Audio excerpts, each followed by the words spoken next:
जय हिंद दोस्तों। मैं अंकित भ्यूटा स्वागत करता हूं आपका महासु एकेडमी सोलन में।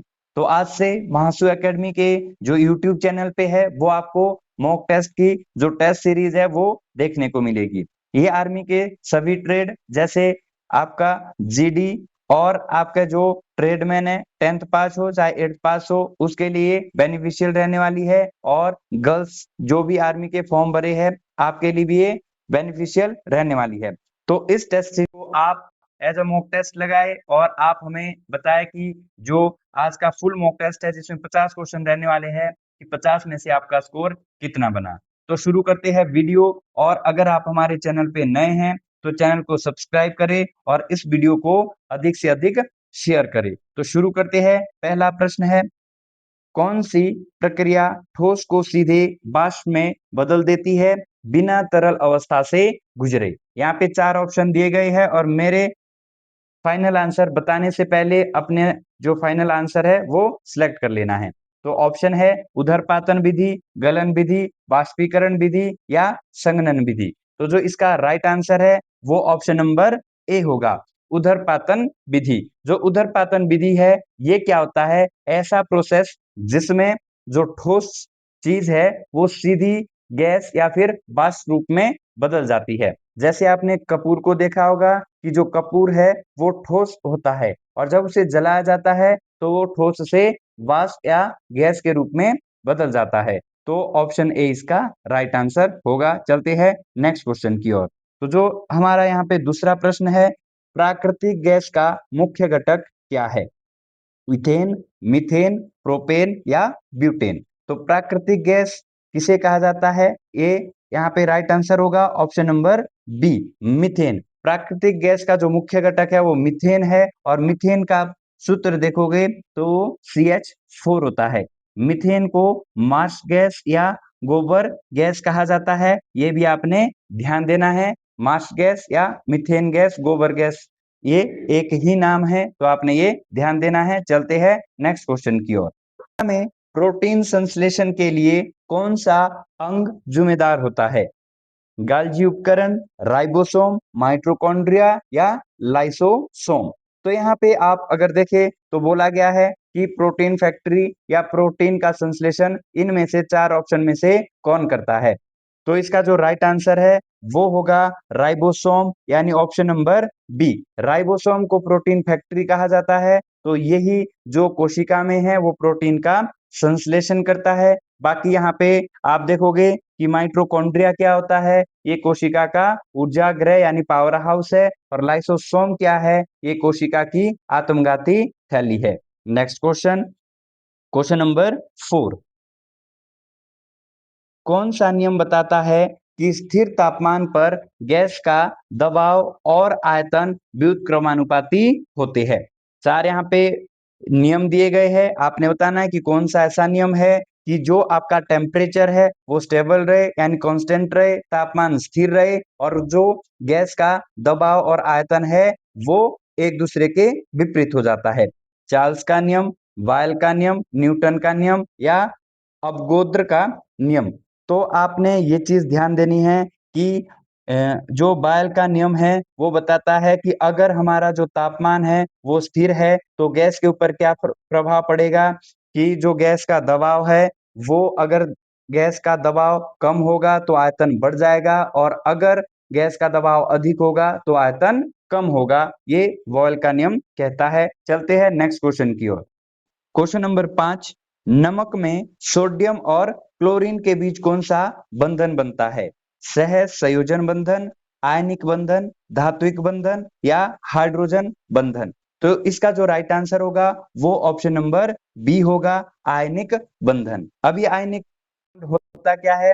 जो आयनिक बंधन है वो होता है कि जैसे हमारे पास धातुएं है तो धातु के ऊपर धनात्मक आवेश होता है। अब धातु अपना जो धनात्मक आवेश है वो खो देती है, और जो अधातुएं है वो ऋणात्मक जो आवेश है उसको अपनाती है। इस बॉन्ड को आयनिक बंधन बोलते हैं, और नमक में सोडियम और क्लोरीन के बीच यही जो बंधन है वो पाया जाता है।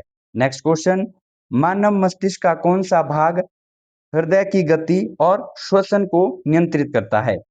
सेरिब्रम, सेरिबेलम, मेडुला ऑब्लिगेंटा या थैलेमस। तो यहाँ पे जो चारों ऑप्शन है वो मस्तिष्क के पार्ट दिए गए हैं, ये सारे के सारे ऑप्शन मस्तिष्क का ही भाग है और इसमें ये बताना है कि हृदय की जो गति है और श्वसन है उसको कौन नियंत्रित करता है। तो इसका जो राइट आंसर होगा ऑप्शन नंबर सी, मेडुला ऑब्लिगेंटा, ये हृदय की धड़कन और श्वास को नियंत्रित करती है। नेक्स्ट क्वेश्चन, कौन सी घटना बताती है कि पानी में गिलास में डाली गई जो छड़ है वो टेढ़ी दिखाई देती है?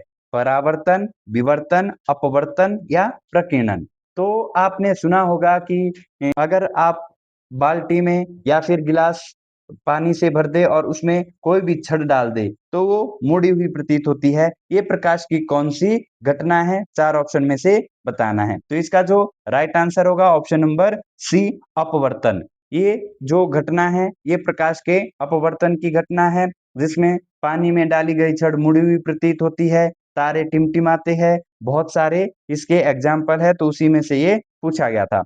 नेक्स्ट क्वेश्चन, चमकीली तीव्रता की एसआई इकाई क्या है? यानी ज्योति तीव्रता यहाँ पे जो पूछा गया है, लुमिनस इंटेंसिटी की उसका एसआई मात्रक क्या है? लक्स, कैंडेला, ल्यूमेन या वॉट? तो इसका जो राइट आंसर होगा वो होगा कैंडेला। जो ज्योति तीव्रता या चमकीली तीव्रता का एसआई मात्रक है वो कैंडेला होता है। नेक्स्ट क्वेश्चन, श्वसन के लिए आवश्यक और पृथ्वी के वायुमंडल में लगभग 21% हिस्सा बनाने वाली गैस कौन सी है? कार्बन डाइऑक्साइड, नाइट्रोजन, ऑक्सीजन या आर्गन?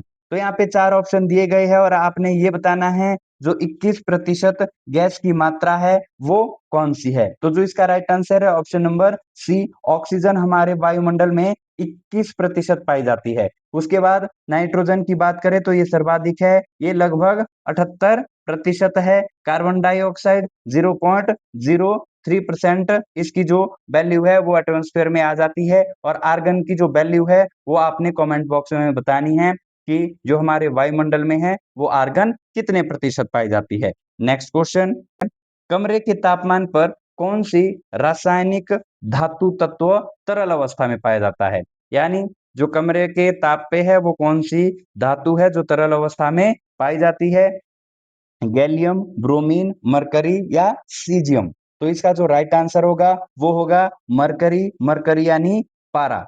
तो इसका जो राइट आंसर है वो पारा होगा। पारा जिसका जो सूत्र है वो Hg आ जाता है, तो ये भी आपने ध्यान देना है। क्वेश्चन नंबर 11, हरे पौधे अपना भोजन बनाने की प्रक्रिया को क्या कहते हैं? यानी जो हरे पेड़ पौधे हैं वो अपना भोजन स्वयं बनाते हैं, ये स्वयंपोषी होते हैं। तो किस विधि द्वारा ये अपना भोजन बनाते हैं? बाष्पोत्सर्जन विधि, प्रकाश संश्लेषण विधि, श्वसन विधि या किण्वन विधि? तो इसका जो राइट आंसर है वो ऑप्शन नंबर बी होगा, प्रकाश संश्लेषण विधि के द्वारा जो पेड़ पौधे हैं वो अपना भोजन बनाते हैं। इसे फोटोसिंथेसिस कहा जाता है। इस प्रोसेस के कारण जो हरे हरे पेड़ पौधे हैं वो अपना भोजन बनाते हैं। नेक्स्ट क्वेश्चन, किस कण का कोई विद्युत आवेश नहीं होता? इलेक्ट्रॉन, प्रोटॉन, न्यूट्रॉन या पॉजिट्रॉन?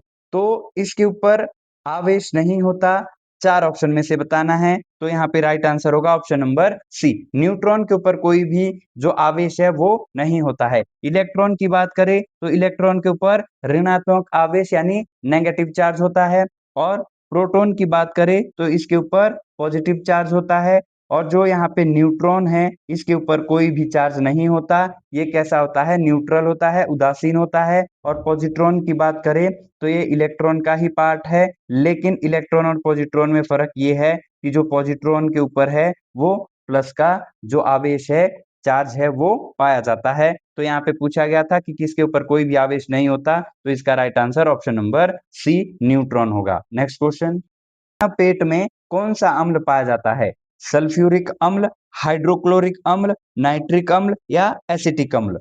तो जो मानव पेट में है वो एकमात्र अम्ल पाया जाता है वो है HCl यानी हाइड्रोक्लोरिक अम्ल। तो इसका जो राइट आंसर है वो ऑप्शन नंबर बी होगा, मानव शरीर में हाइड्रोक्लोरिक अम्ल पाया जाता है। नेक्स्ट क्वेश्चन, उन पदार्थों को क्या कहते हैं जो विद्युत धारा को आसानी से प्रवाहित होने देते हैं? इंसुलेटर, अर्धचालक, चालक या डाई इलेक्ट्रिक? तो आवेश है यानी वे पदार्थ जो अपने ऊपर विद्युत धारा को बहने देते हैं उन्हें कंडक्टर यानी चालक कहा जाता है। जिसके ऊपर विद्युत धारा आसानी से बह सकती है यानी प्रवाहित हो सकती है, वो है चालक, option number C. Question number 15, भूकंप की तीव्रता को मापने के लिए कौन सा पैमाना उपयोग किया जाता है? रिएक्टर पैमाना और सेल्सियस पैमाना, डेसिबल पैमाना, ये यहाँ पे पैमाने दिए गए हैं। तो जो भूकंप की तीव्रता है वो किस पे मापी जाती है? रिएक्टर स्केल पे मापी जाती है। ऑप्शन ए इसका राइट आंसर होगा। तो अब हमारा पार्ट 2 आता है जिसमें जनरल नॉलेज के क्वेश्चन रहने वाले हैं और ये क्वेश्चन 15 है। तो शुरू करते हैं। क्वेश्चन नंबर 16, भारत में राज्यसभा के सदस्य का कार्यकाल कितना होता? 4 वर्ष, 5 वर्ष, 6 वर्ष या 7 वर्ष? तो जो भारत में राज्यसभा है उसके सदस्य जो चुने जाते हैं वो 6 वर्ष के लिए चुने जाते हैं। तो ऑप्शन सी इसका राइट आंसर होगा। क्वेश्चन नंबर 17, भारत के वर्तमान राष्ट्रीय सुरक्षा सलाहकार यानी एनएसए कौन है? अजीत डोभाल, राकेश आस्थान, अरविंद कुमार या दिनेश्वर शर्मा? तो अजीत डोभाल हमारे सुरक्षा सलाहकार है। तो ऑप्शन ए इसका राइट आंसर होगा। नेक्स्ट क्वेश्चन, हाल ही में भारत का कौन सा राज्य ग्रीन हाइड्रोजन नीति लागू करने वाला पहला राज्य बना? महाराष्ट्र, गुजरात, केरल या तमिलनाडु? तो इसका जो राइट आंसर है वो महाराष्ट्र है। महाराष्ट्र ने 2023 के अंदर जो नवीकरणीय ऊर्जा के स्रोत थे और हाइड्रोजन उत्पादन जो हमारे पदार्थ थे उसको बढ़ावा देने का कार्य किया। ये 2023 का जो नीति है ये लाई गई थी 2023 में और इसमें नवीकरणीय जो जितनी भी ऊर्जा के स्रोत है उनको बढ़ावा देने का कार्य किया और ये पहला राज्य महाराष्ट्र बना जिसने ये कार्य किया। जय जवान जय किसान का नारा किस भारतीय नेता के द्वारा दिया गया था? महात्मा गांधी, जवाहरलाल नेहरू, लाल बहादुर शास्त्री या इंदिरा गांधी? तो जय जवान जय किसान का नारा देने वाले जो आंदोलनकारी थे वो लाल बहादुर शास्त्री थे। तो ऑप्शन सी इसका राइट आंसर होगा। नेक्स्ट क्वेश्चन, भारत सरकार द्वारा शुरू की गई उड़ान योजना का पूर्ण रूप क्या था? यानी उड़ान का पूरा नाम बताना है कि उड़ान जो योजना थी उसका क्या तात्पर्य था। तो यहाँ पे 4 ऑप्शन दिए गए हैं। अपना जो आपने फाइनल आंसर है वो सिलेक्ट कर लेना है। तो इसका जो राइट आंसर होगा ऑप्शन नंबर बी, उड़े देश का आम नागरिक उड़ान योजना का पूरा नाम आप बोल सकते हैं। तो ऑप्शन बी यहाँ पे राइट आंसर होगा। Next question, question number 21, Narmada नदी पर कौन सा बांध बनाया गया है? सरदार सरोवर बांध, हीराकुंड बांध, भाखड़ा बांध या नागार्जुन सागर बांध? तो जो नर्मदा नदी के ऊपर है वो सरदार सरोवर बांध बनाया गया है। तो ऑप्शन ए इसका राइट आंसर होगा। नेक्स्ट क्वेश्चन, कौन सा भारतीय राज्य बांग्लादेश के साथ सबसे लंबी सीमा साझा करता है? असम, त्रिपुरा, मेघालय या पश्चिम बंगाल? तो जो इसका राइट आंसर है वो है ऑप्शन नंबर डी, पश्चिम बंगाल। ये अपनी जो सीमा है वो बांग्लादेश के साथ साझा करता है और लगभग 2200 किलोमीटर के आसपास जो पश्चिम बंगाल की सीमा है वो बांग्लादेश के साथ लगती है। भारत में किसी राज्य के राज्यपाल की नियुक्ति कौन करता है? प्रधानमंत्री, मुख्यमंत्री, राष्ट्रपति या भारत का मुख्य न्यायाधीश? तो किसी भी राज्य के अंदर जो राज्यपाल की नियुक्ति है वो करी जाती है राष्ट्रपति के द्वारा। तो ऑप्शन सी जो है इसका राइट आंसर होगा। पंचायती राज व्यवस्था को किस संविधान संशोधन के तहत शुरू किया गया था? जो पंचायती राज व्यवस्था है किस अमेंडमेंट यानी संशोधन के तहत शुरू की गई थी? 42वां, 52वां, 73वां या 86वां? तो इसका जो राइट आंसर है वो ऑप्शन सी, 73वें संविधान संशोधन के द्वारा जो पंचायती राज है वो भारत में लाया गया था। नेक्स्ट क्वेश्चन, लोकसभा की पहली महिला अध्यक्ष कौन थी? तो लोकसभा की जो पहली महिला अध्यक्ष है वो 4 ऑप्शन में से बताना है। सुमित्रा महाजन, मीरा कुमार, सुषमा स्वराज या इंदिरा गांधी? तो मीरा कुमार इसका राइट आंसर होगा, option number B. Question number 26, भारतीय संविधान का कौन सा अनुच्छेद समान नागरिक संहिता से संबंधित है? समान नागरिक संहिता मतलब यूसीसी, यूनिफॉर्म सिविल कोड। तो इससे जो संबंधित अनुच्छेद है वो अनुच्छेद 44 है और यूसीसी को लागू करने वाला भारत का पहला राज्य उत्तराखंड है। नेक्स्ट क्वेश्चन, भारत के नियंत्रक और महालेख परीक्षक यानी कैग का प्राथमिक कार्य क्या है? चुनाव करवाना, सरकारी व्यय का लेखा जोखा करना, विदेशी मुद्रा प्रबंधन करना या शेयर बाजार नियमन करना। तो जो यहाँ पे कैग का प्रमुख कार्य है वो है जो सरकार के द्वारा व्यय का लेखा जोखा यानी सरकार के द्वारा प्रत्येक वर्ष के अंदर कितना खर्च किया जाता है और किन किन कार्यों के ऊपर खर्च किया गया है, ये सारा जो लेखा जोखा है वो कैग का कार्य होता है। नेक्स्ट क्वेश्चन, वर्तमान में तेलंगाना के मुख्यमंत्री कौन है? के चंद्रशेखर राव, रेवंत रेड्डी, उत्तम कुमार रेड्डी या बंडारू दत्तात्रेय? तो इसका जो राइट आंसर है तेलंगाना के जो मुख्यमंत्री है वो रेवंत रेड्डी है। ऑप्शन बी इसका राइट आंसर होगा। पानीपत का तीसरा युद्ध किस वर्ष लड़ा गया था? 1761, 1757, 1707 या 1739? तो जो पानीपत का तीसरा युद्ध है वो 1761 में लड़ा गया था और ये अहमद शाह अब्दाली और मराठों के मध्य हुआ था। Next question, question number 30, Sikkim में इनमें से कौन सा दर्रा स्थित है? तुज्जू दर्रा, दीपू दर्रा, जलेपला दर्रा या रोहतांग दर्रा? तो जो सिक्किम के अंदर दर्रे है वो नाथुला और जलेपला है। तो ऑप्शन सी यहाँ पे जलेपला दर्रा दिया गया है। तो जलेपला दर्रा सिक्किम राज्य के अंदर। यहाँ पे रीजनिंग वाला सेक्शन रहने वाला है जिसमें 5 क्वेश्चन रीजनिंग के। तो क्वेश्चन नंबर 31, एम एन का भाई है, एन ओ का पिता है, पी ओ की माँ है, जिसका विवाह क्यू के साथ हुआ है, क्यू आर का बेटा है, एस एन का पिता है और टी से विवाहित है। टी का ओ से क्या संबंध है? तो जो यहाँ पे स्टेटमेंट दी गई है उसको हम डायग्राम की हेल्प से यहाँ पे सॉल्व करने वाले हैं। तो इसमें ध्यान देना, जो हमारे पास मेल हो गए उसके लिए हम प्लस का चिन्ह यूज करेंगे और जो फीमेल हो गए उसके लिए माइनस का जो चिन्ह है वो यूज करेंगे। तो सबसे पहले यहाँ पे स्टेटमेंट पे आ जाते हैं, एम एन का भाई है। तो ध्यान देना, जो एम है वो भाई है एन का। तो अभी जो हमें पता चला है कि जो यहाँ पे मेल है वो एम है, एम भाई है एन का। अब अगली स्टेटमेंट क्या बोली? एन ओ का पिता है। जो ये एन है वो पिता है ओ का। तो जब ये पिता ओ का है तो इसके ऊपर प्लस का चिन्ह रहेगा। अगली स्टेटमेंट, ओ पी की माँ है। अब जो ये ओ है वो माँ है पी की, यानी पी नीचे रहने वाला है और जो यहाँ पे ओ है वो माता है, इसलिए ये क्या जाएगा? माइनस, इसका जो चिन्ह है इसके ऊपर वो रहने वाला है। जो जिसका विवाह क्यू के साथ हुआ है, ये बात की जा रही है ओ की, ओ का विवाह क्यू के साथ हुआ है। तो ये शादीशुदा जोड़ा है, इसको हमने बॉक्स के अंदर यहाँ पे रखा। अब आगे बोला है कि क्यू आर का बेटा है। जो ये क्यू है वो बेटा है आर का। तो जो आर है वो ऊपर रहेगा और बोला गया है कि जो क्यू है वो आर का बेटा है। तो यहाँ पे क्यू का भी पता चला कि बेटा है तो इसके ऊपर प्लस का चिन्ह यहाँ पे रहने वाला है और जो आर है वो यहाँ पे पिता है तो ऊपर वाली जनरेशन में रहने वाला है। अब बोला एस एन, एस एन का पिता है। जो एस है वो एन का पिता है तो एन का पिता एन के ऊपर आएगा और है कौन? एन का पिता एस है तो पिता है तो पिता के ऊपर साइन रहने वाला है प्लस का। जो टी से विवाहित है, तो जो ये एस है वो विवाहित है टी से। तो जब एस मेल है तो यहाँ पे टी क्या रहने वाली है? फीमेल। ये भी यहाँ पे शादीशुदा यहाँ पे जोड़ा आया तो इसको भी हमने किसके अंदर रखा?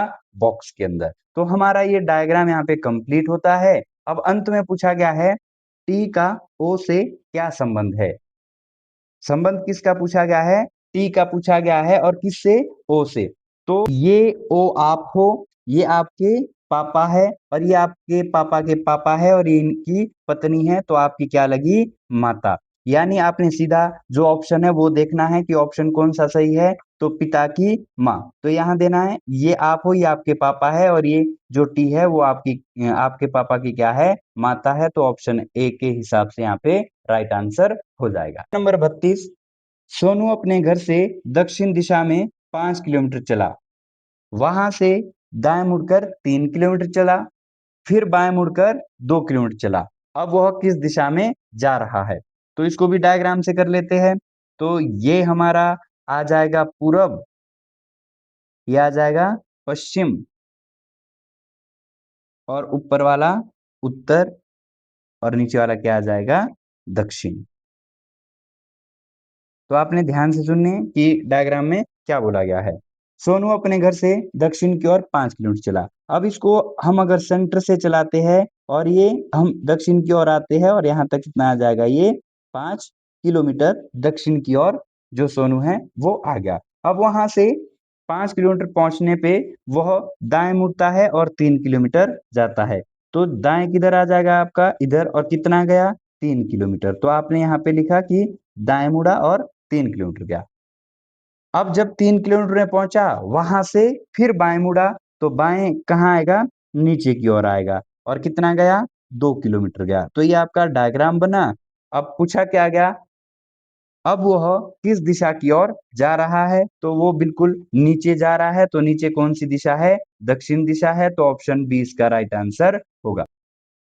प्रश्न चिन्ह को उस विकल्प से प्रतिस्थापित कीजिए जो प्रथम युग्म में लागू तर्क के अनुसरण करता है। यानी यहाँ पे जो विकल्प है वो आपने इस हिसाब से लगाने हैं कि जैसे कश्मीर का संबंध बन रहा है कि धरती पर स्वर्ग है, कि कश्मीर को क्या कहा जाता है, धरती का स्वर्ग कहा जाता है। फिर यहाँ पे पूछा गया है कि जो कुल्लू है, कुल्लू को क्या कहा जाता है, तो कुल्लू को कहा जाता है देवताओं की घाटी। अब अंत में ये बताना है कि दार्जिलिंग को क्या कहा जाता है इन 4 ऑप्शन में से, मंदिरों का शहर, पहाड़ों का शहर, झीलों का शहर, या समुद्र तट का शहर। तो जो दार्जिलिंग है वो हमारा पहाड़ी शहर है। तो ऑप्शन बी यहाँ पे राइट आंसर आ जाएगा। जो दार्जिलिंग है वो पश्चिम बंगाल के अंदर पड़ता है। ये पर्यटन स्थल है। जैसे पहाड़ों की जो रानी है वो मसूरी को कहा जाता है, वैसे ही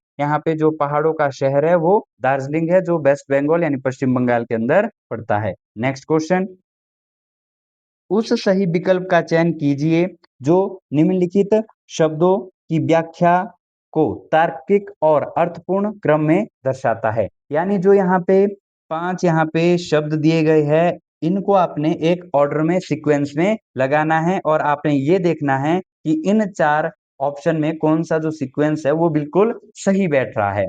तो यहाँ पे अगर हम देखें कि सबसे पहले आ जाएगा पृथ्वी, कि सबसे पहले आ जाएगा पृथ्वी, और पृथ्वी के बाद क्या आ जाएगा, यहाँ पे सबसे पहले पृथ्वी आ गया। पृथ्वी के बाद आना है यूरोप, यानी महाद्वीप के बारे में बात करी, यूरोप यहाँ पे आ गया। फिर यूरोप भी यहाँ पे हमने एडजस्ट कर लिया। यूरोप के अंदर क्या पड़ता है, फ्रांस। फिर उसके बाद क्या आने वाला है, फ्रांस आने वाला है। और फ्रांस के अंदर क्या पड़ता है, पेरिस। तो फ्रांस भी कर दिया। अब बारी किसकी आई, पेरिस की, कि फ्रांस के अंदर क्या चीज है, फ्रांस के अंदर पेरिस है।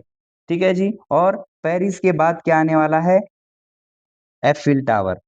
तो पेरिस के अंदर क्या है, एफिल टावर। अब आपने देखना है कि ये सीक्वेंस बनी कैसे, एफिल टावर। अब जो सबसे पहले है वो हमने पृथ्वी को लगाया, यानी सबसे पहले 4 आया पृथ्वी। फिर पृथ्वी के बाद हमने यूरोप, यूरोप है दूसरे नंबर पे, तो 2 आया। उसके बाद फ्रांस, फ्रांस कहाँ है, 5वें नंबर पे है। फिर फ्रांस के बाद पेरिस लगाया है, पेरिस है तीसरे नंबर पे। और फिर उसके बाद एफिल टावर। तो हमारा जो नंबर है वो क्या बना, 42,531। तो 42,531 कौन से ऑप्शन में है, यहाँ पे ऑप्शन चेक कर लेने हैं, ऑप्शन नंबर डी। तो यहाँ पे ऑप्शन नंबर डी क्या हो जाएगा, राइट आंसर हो जाएगा। नेक्स्ट क्वेश्चन, क्वेश्चन नंबर 35, एक कूट भाषा में DRIVE को WIREB लिखा जाता है, उसी भाषा में MOBILE यानी मोबाइल को क्या लिखा जाएगा। तो यहाँ तो दिया गया है कि जो स्टार्टिंग से जब आप अल्फाबेट ए से जेड की ओर लिखते हो, तो स्टार्टिंग से जो 4 नंबर पे है, वही हम बात करें कि उल्टे से जो चौथे नंबर पे है वो क्या आता है, आपका W आता है। वहीं अगर उल्टे से 18वें की बात करें, तो उल्टे से जो 18वें नंबर पे है वो I आता है। फिर उसके बाद बात करें कि I 9 पे आता है, तो जो उल्टे से 9 पे है वो आर आता है। तो इसी प्रकार से ये जो सीक्वेंस है वो चली हुई है स्टार्टिंग से और एंडिंग से। तो स्टार्टिंग से बात करें तो जो एम है वो 13वें नंबर पे आता है, वहीं अगर उल्टे से बात करें तो 13वें पे क्या आ जाता है, एन आ जाता है। अब उसके बाद बात करते हैं कि जो स्टार्टिंग से 15वें पे है वो एम आता है और उल्टे से बात करें तो एल आता है। फिर उसके बाद आप स्टार्टिंग से देखोगे, स्टार्टिंग से जो बी है वो दूसरे नंबर पे आता है और उल्टे से बात करें तो कौन सा आता है, वाई आता है। तो अब आपने यहाँ पे पूरा नहीं करना, ऑप्शन की ओर देखना है कि एन एल वाई कहाँ जो ये सीक्वेंस है वो बनी है। तो ऑप्शन बी में देखोगे एन एल वाई, फिर उसके बाद आर ओ बी आएगा, तो ऑप्शन बी यहाँ पे राइट आंसर हो जाएगा। पूरा करने की जरूरत नहीं होती, ये आप ऑप्शन देख के सॉल्व कर सकते हैं। यहाँ पे हमारा अंतिम पार्ट है मैथ वाला, तो इसको शुरू कर लेते हैं। पहला यहाँ प्रश्न है यानी क्वेश्चन नंबर 36 और मैथ का पहला। एक ट्रेन 3 घंटे में 180 किलोमीटर और 4 घंटे में 240 किलोमीटर की यात्रा तय करती है, तो औसत गति क्या है। तो सबसे पहले हमने ये देखना है कि गति क्या होता है। गति होता है चाल, और चाल का जो सूत्र है वो होता है दूरी बटा समय। अगर आपने देखा हो कि चाल क्या होता है, तो चाल का जो फॉर्मूला है वो है दूरी बटा समय। तो सबसे पहले हमें ये पता करना है कि दूरी है कितनी। तो दूरी की बात करें कि जो 240 किलोमीटर है और यहाँ पे 180 किलोमीटर है, इनको ऐड करोगे यहाँ पे 0 आ जाएगा, 8 और 4 12 आ जाएगा, 2 और 1 3 और 1 4 आ जाएगा। तो जो दूरी है वो कितनी आई, दूरी आई 420 किलोमीटर। और जो समय है वो कितना आया कि पहले 3 घंटा चली और बाद में 4 घंटे चली, यानी 4 और 3 हम यहाँ पे समय भी जोड़ देंगे, 4 और 3 कितना हो जाएगा, 7 घंटे हो जाएगा। तो यहाँ पे ये कट जाएगा, 7 एकम 7 और 7 छिके 42। तो जो हमारी चाल है वो क्या आई, 60 किलोमीटर पर आवर। तो यहाँ पे जो राइट आंसर है वो क्या हो जाएगा, 60 किलोमीटर पर आवर, जो ऑप्शन नंबर बी में दिया गया है। नेक्स्ट क्वेश्चन, यदि 3 लगातार सम संख्याओं का योग 72 है, तो सबसे छोटी संख्या क्या होगी। तो आपने सुना होगा कि जब योग दिया जाता है और संख्या दी हो तो आप उससे औसत निकाल सकते हैं। औसत क्या होता है, इजीली आप इसको सॉल्व कर सकते हैं। औसत होता है योग बटे संख्या। तो अगर आपको ये फॉर्मूला पता है तो आप इसका आंसर जल्दी निकाल सकते हैं, योग बटे संख्या। तो जो यहाँ पे योग दिया है, योग दिया है 72, और जो संख्या है वो कितनी है, संख्या है 3। तो जब आप इससे कैंसल आउट कर दोगे, 3 एकम 3, यहाँ पे आ जाएगा 3 दूना 6, बचा कितना वापस 1 और 12 बना, 3 चौके 12। तो जो औसत है वो कितना आया, 24 आया। अब यहाँ से ये इजीली हमारा जो आंसर है वो निकल चुका है। यहाँ पे औसत कितना आया है, 24, संख्याएं कितनी है 3। तो अगर आप ऐसे 3 सर्कल यहाँ पे कर दोगे, औसत क्या होता है, बीच की संख्या। औसत 24 है और संख्या कैसी है, सम संख्या है। तो 24 से पहले कौन सी सम संख्या है, 22, और 24 के बाद कौन सी सम संख्या है, 26। तो यहाँ पे पूछा क्या गया है, सबसे छोटी संख्या कौन सी है, सबसे छोटी संख्या कौन सी आ जाएगी, 22। तो ऑप्शन ए इसका राइट आंसर होगा। एक व्यक्ति अपनी तनख्वाह का 2/5 हिस्सा खर्च करता है और वह 12,000 रुपए की बचत करता है, तो उसकी कुल तनख्वाह यानी कुल सैलरी कितनी है। तो इसको हम यहाँ पे इजीली बना देंगे कि एक व्यक्ति है, ये एक व्यक्ति है, ये क्या करता है कि अपनी तनख्वाह का 5 में से 2 क्या कर देता है, खर्च कर देता है। यानी 5 में से जब ये 2 खर्च कर देता है तो बचत कितनी करता है, बचत करता है 3 की, यानी 3 अनुपात की ये बचत कर देता है। तो यहाँ पे क्या बोला कि हमारे पास 3 अनुपात की बचत हुई, लेकिन जब यहाँ पे क्वेश्चन ने बोला, क्वेश्चन क्या बोलता है कि इसको जो बचत है वो हुई है 12,000 की। तो हम यहाँ पे इसको कैंसिल आउट कर देंगे, एक अनुपात की वैल्यू निकालेंगे, 3 एकम 3 और 3 चौके 12, यानी जो उसकी बचत है वो जो हो रही है वो कितनी हो रही है, 4 हो रही है। यानी एक अनुपात में वो कितने बचाता है, 4। तो उसके पास जो कुल अनुपात है, कुल अनुपात कितने हैं, और हम बात करें जो उसके पास कुल अनुपात है वो है 5 अनुपात। कुल अनुपात कितने हैं, 5, और 5 अनुपात में से 2 अनुपात वो खर्च कर देता था तो बचाता था 3 अनुपात, और 3 अनुपात क्वेश्चन में बचाता था, और इन्होंने वैल्यू 3 अनुपात की दे दी कि वो 12,000 बचाता था। तो जो 3 अनुपात है वो 12,000 के बराबर हुए, 1 अनुपात की वैल्यू 4,000 आई। इन्होंने बोला कुल कितने बचाता है, तो 5 गुणा 4,000, और जब इनको मल्टीप्लाई करोगे 5 चौका 20, और इसके पास कितनी जीरो है, 3 जीरो, तो इसका जो राइट आंसर है वो कितना आ जाएगा, 20,000, जो ऑप्शन नंबर डी में दिया गया है। नेक्स्ट क्वेश्चन, एक घन का आयतन 125 सेंटीमीटर है, तो उसकी भुजा की लंबाई कितनी होगी। तो अगर घन के आयतन की बात करें, और ये सेंटीमीटर क्यूब होना चाहिए, क्योंकि जो आपका आयतन है वो क्यूब में होता है। तो यहाँ पे घन का आयतन आप देखोगे, घन का आयतन, घन का आयतन फॉर्मूला क्या आता है, घन का आयतन का ए क्यूब। अब इन्होंने दिया कि जो घन का आयतन है वो 125 सेंटीमीटर क्यूब है, तो वो ए के क्यूब की वैल्यू आएगी। अब जब यहाँ से हम जो क्यूब है वो रिमूव करेंगे तो सामने क्यूब रूट हो जाएगा 125, और यहाँ पे ए की वैल्यू आपकी निकल चुकी है। तो जो क्यूब क्यूब रूट 125 है वो वैल्यू किसकी है, 5 की। तो जो ए की वैल्यू है वो कितनी आई, 5, जो यहाँ पे ऑप्शन नंबर सी में दिया गया है। तो ऑप्शन सी इसका राइट आंसर होगा। एक 10 मीटर लंबे और 8 मीटर चौड़े आयताकार प्लॉट के बाहर चार आयताकार प्लॉट के बाहर 6 मीटर चौड़ा रास्ता है, रास्ते का क्षेत्रफल कितना होगा। तो हमने देखा कि हमारे पास एक आयताकार प्लॉट है जिसकी जो लंबाई है वो 10 मीटर है, और जो उसकी चौड़ाई है वो कितनी है, 8 मीटर। अब ये बोला गया कि इसके जो चारों ओर है वो 6 मीटर चौड़ा रास्ता करना है। तो सबसे पहले आयत का ये क्षेत्रफल निकाल देते हैं। पहले आपका 10 गुणा 8 है, 10 अठा 80 मीटर। ये पहले था, जब प्लॉट बना था तो उससे पहले जो उसका क्षेत्रफल है वो कितना आया, 80 मीटर स्क्वायर। अब बोला इसके जो बाहर है वो 6 मीटर चौड़ा रास्ता कर दो।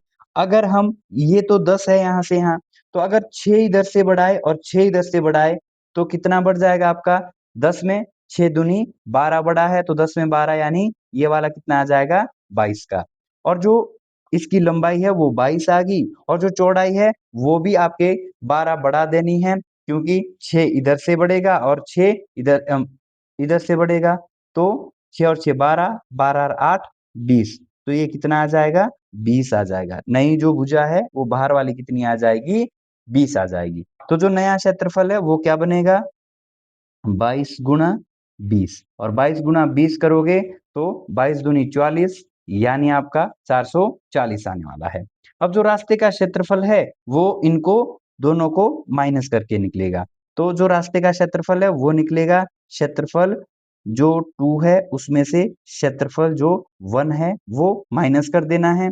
तो आपने सीधा करना है कि जो 440 है उसमें से 80 लेस कर देना है, और लेस करके वैल्यू कितनी आनी है, यहाँ पे 0 आ जाएगा, और यहाँ पे हासिल रहेगी तो 14 बन जाएगी। 14 में से 8 गए तो कितना आया, 6, और यहाँ पे 3 बचा है। तो जो आंसर है वो 360 आने वाला है। 360 यहाँ पे ऑप्शन नंबर डी में दिया गया है, तो ऑप्शन डी इसका राइट आंसर होगा। यदि एक कार 45 मिनट तक 60 किलोमीटर प्रति घंटे की गति से चलती है तो वह कितनी दूरी तय करता है। तो सबसे पहले हम यहाँ पे दूरी निकालते हैं, और दूरी का अगर आप फॉर्मूला देखोगे तो दूरी बराबर है चाल गुणा समय, चाल गुणा समय, ये आपका रहने वाला है फॉर्मूला। अब यहाँ पे जो डिस्टेंस है वो निकल जाएगा। चाल कितनी दी है, चाल दी है 60 किलोमीटर पर आवर, इनटू जो समय है वो मिनट में दिया है 45 मिनट है। तो हम करेंगे क्या कि जो हमारे पास मिनट था उसको हमने घंटे में बदल दिया, तो इसकी जो भाग है वो किससे कर दी, 60 से। जब हमने इसकी भाग 60 से कर दी तो ये आपका किस में बन जाएगा, किलोमीटर पर आवर बन जाएगा। तो यहाँ से 60 से 60 जो है वो कट चुका है, और आवर से आवर, ये यहाँ पे वैल्यू जो 45 मिनट की है वो आवर में आ गई है, जब 45 मिनट को हमने 60 से डिवाइड किया तो ये आवर में आ गई है। अब आप देखोगे कि आवर से आवर कट जाएगा और 60 से 60 कट जाएगा, तो वापस क्या बचा, 45 किलोमीटर। तो जो इसका राइट आंसर है वो 45 किलोमीटर आएगा, और आप देखोगे कि जो 45 किलोमीटर है वो ऑप्शन बी में दिया गया है। क्वेश्चन नंबर 42, ए अकेले किसी काम को 40 दिन में पूरा करता है, बी अकेले उसी काम को 60 दिन में पूरा करता है, वे दोनों मिलकर उस कार्य को कितने दिन में पूरा करेंगे? तो आप देखोगे कि ए किसी काम को कर रहा है 40 दिन में, तो यहाँ पे ये 40 है, ए कितने दिन में कर रहा है 40 दिन में। अगर बी की बात करें तो वो कर रहा है 60 दिन में। तो जब हम यहाँ पे एलसीएम लेंगे 40 और 60 का, तो वो आ जाएगा 120। तो यहाँ पे जो एलसीएम है वो कुल कार्य होता है, ये आपने ध्यान देना है। यहाँ पे जो एलसीएम निकलता है 120, ये कुल काम होता है। अब हम यहाँ पे एक दिन का काम निकालेंगे, यहाँ पे इनका एक दिन का काम आएगा। और एक दिन का काम कैसे आता है, जब 40 की भाग 120 में दोगे तो यहाँ पे 3 आना है, यानी ये जो 3 आया वो ए का एक दिन का काम आया। फिर उसके बाद 60 से भी उसी हिसाब से भाग देंगे, 60 एकम 60 और 60 दूना 120। तो जो बी है इसका भी एक दिन का काम आया। तो बी का जो एक दिन का काम है वो बी एक दिन में कितने काम करता है, 2 काम करता है, और ए एक दिन में 3 काम करता है। तो इनका जो एक दिन का दोनों का कुल काम है वो आता है 5, 3 और 2 5। अब जो कुल काम है करने के लिए वो है 120, और दोनों जो मिलकर है वो एक दिन में कितना काम करते हैं, 5 काम। तो एक दिन के काम से कुल काम को भाग दे देंगे, 5 एकम 5, और यहाँ पे देखोगे 5 दूनी 10, और हासिल कितने बचे वो देखना है, 2 बचे हुए, 20 बना, और 5 चौका 20। तो जो इसका राइट आंसर है वो कितने आने वाला है, 24 आने वाला है। और हम देखेंगे कि जो 24 है वो ऑप्शन नंबर डी में दिया गया है। 35 का कितना प्रतिशत 14 होगा?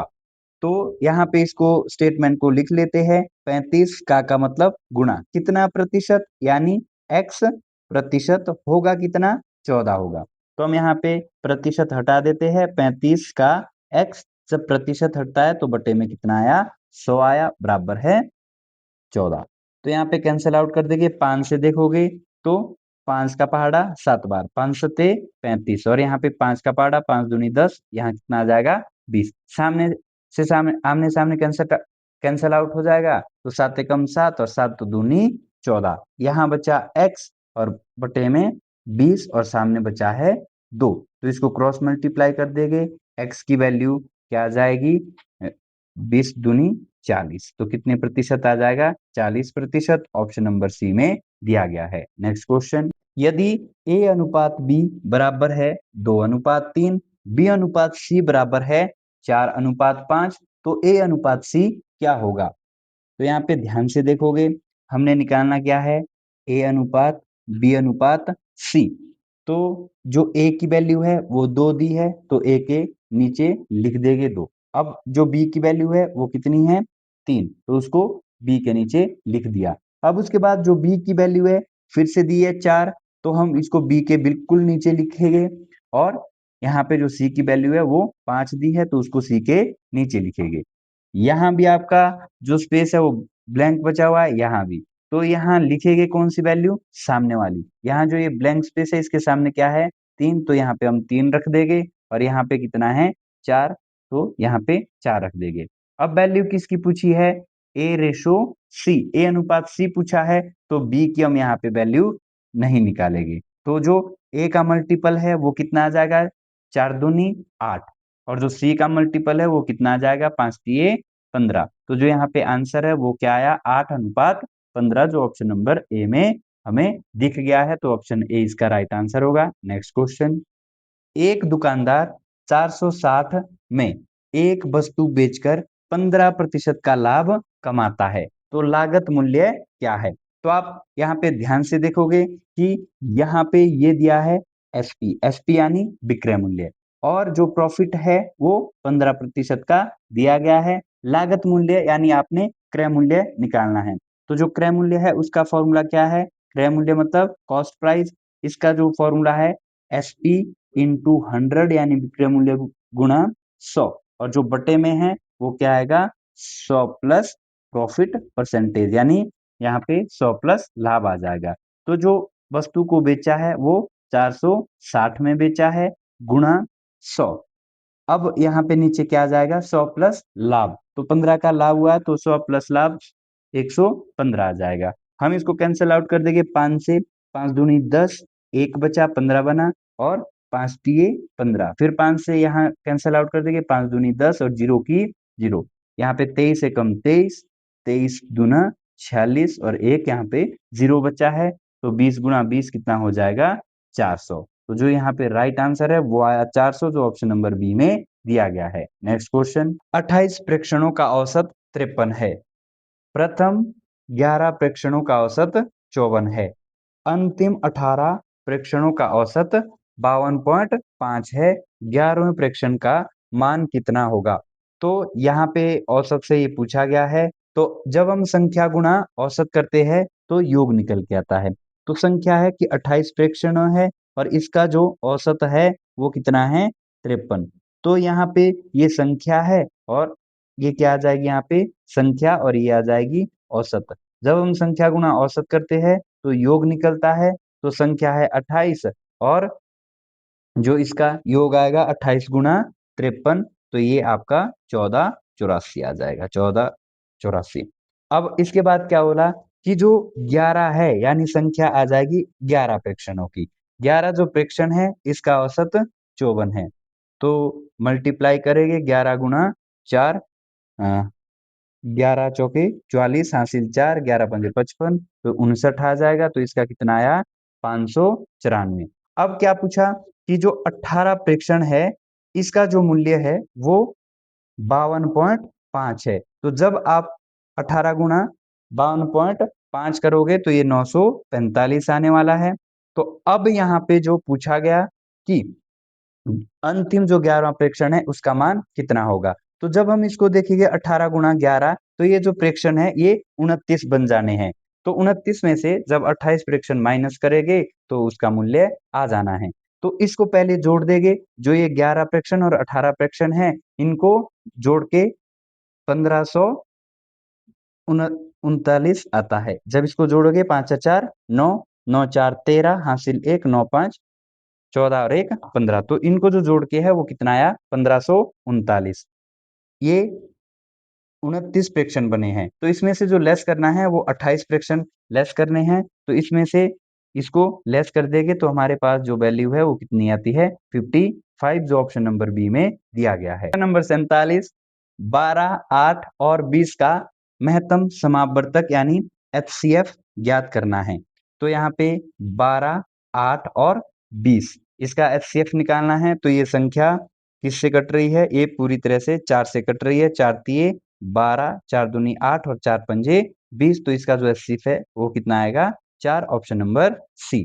क्वेश्चन नंबर 48, सरल कीजिए और आपने देखना है कि ये बोर्ड मास का क्वेश्चन है। 3/4 गुणा 5/2 भाग 6/10। तो सबसे पहले तो हम इसको क्या करेंगे, ये ब्रैकेट के अंदर है, सॉरी सबसे पहले ये ध्यान देना है ये ब्रैकेट के अंदर है, तो पहले हम ब्रैकेट को ओपन करेंगे। 3 गुणा 5, तो 3 पंजे कितना आ जाएगा 15 बटे 4 दूनी 8। अब यहाँ पे जो ये भाग वाला है इसको सॉल्व कर लेंगे, तो जो भाग है उसको किस में कन्वर्ट कर दिया गुणा में, और जो सामने वाली वैल्यू है वो उल्टी हो गई, 10 ऊपर और नीचे क्या आ जाएगा 6। कैंसिल आउट कर देंगे, अगर ये कटता है तो यहाँ पे कितना आ जाएगा 2 से कैंसिल आउट कर देंगे तो इधर कितना आएगा 4 और इधर कितना बन जाएगा आपके 5। अब ये भी 3 से कट रहा है, 3 दूना 6 और 3 पंजे 15, तो ऊपर बचा है 5 गुणा 5 यानी 15 पंजा 25 और नीचे क्या आ जाएगा 4 दूनी 8। तो इसका जो राइट आंसर है वो 25/8 आया, जो ऑप्शन नंबर बी में दिया गया है। नेक्स्ट क्वेश्चन, यदि 2x प्लस 3 बराबर है 19, तो x² माइनस 4x प्लस 3 का मान यहाँ पे ज्ञात करना है। तो सबसे पहले हम यहाँ पे x की वैल्यू निकालेंगे। 2x बराबर है, यहाँ पे जो प्लस का 3 है वो 19 के पास चला जाएगा, तो 19 प्लस वाला 3 यहाँ पे माइनस हो जाएगा। तो 2x बराबर है 19 में से 3 गए तो वापस कितने बचे 16, तो यहाँ पे कैंसिल आउट हो जाएगा, 2 एकम 2 और 2 अठे 16। x की वैल्यू कितनी आई 8। अब यहाँ पे जो ये इक्वेशन दी थी इसको सॉल्व करना है। x का स्क्वायर माइनस 4x प्लस 3, तो x की जगह हम 8 डालेंगे तो 8 का स्क्वायर माइनस 4, जो x की वैल्यू है वो कितनी निकली है 8 निकली है, प्लस 3, तो 8 का स्क्वायर कितना आ जाएगा 64 माइनस 8 चौका 32 प्लस 3। तो यहाँ पे 64 में 3 जोड़ देंगे, ये आएगा आपका 67 और इसमें से जो माइनस है वो कितना कर देंगे 32। तो 7 में से 2 गए, बचता है 5 और यहाँ पे 6 में से 3 गए तो कितना बचा 3। तो इसका जो राइट आंसर है वो 35 आने वाला है। ऑप्शन नंबर सी इसका राइट आंसर होगा। 50, ये हमारा आज का अंतिम प्रश्न है मॉक टेस्ट का। तो आपका जो स्कोर है वो 50 में से कितना बना, कमेंट बॉक्स में जरूर बताएं। तो यहाँ पे है कितने समय में 3000 की धनराशि 12% साधारण ब्याज की दर से 1080 रुपए मिलेगी। तो यहाँ पे ये जो साधारण ब्याज है, सिंपल इंटरेस्ट है, वो दिया है कि जो हमारा साधारण ब्याज है वो 1080 है। इसके बाद जो रेट है वो भी दी है कि कितनी है 12%। और जो यहाँ पे मूलधन है वो भी दिया है, मूलधन कितना है 3000। तो हम इजीली निकाल देंगे। जो इसने पूछा है, पूछा क्या है समय, समय यानी टाइम। तो समय क्या आता है साधारण ब्याज गुणा 100, नीचे क्या आ जाएगा मूलधन गुणा दर। तो जो साधारण ब्याज है वो है 1080 गुणा 100 और बटे में क्या आ जाएगा मूलधन, मूलधन है 3000 गुणा जो दर है वो कितनी है 12%। तो 3 जीरो कैंसल आउट कर देंगे, 1 2 3 और यहाँ से 12 एकम 12 और 12 9 में 108 और यहाँ पे 3 बचा है, 3 एकम 3 3 तिया 9। तो इसका जो राइट आंसर है वो समय निकालना था, तो कितना आ जाएगा 3 वर्ष। तो ये है ऑप्शन नंबर ए में। तो हमारा जो मॉक टेस्ट है वो यहाँ पे कंप्लीट होता है और आप कमेंट बॉक्स में जो अपना स्कोर है वो हमें जरूर शेयर करें। मिलते हैं नेक्स्ट वीडियो में।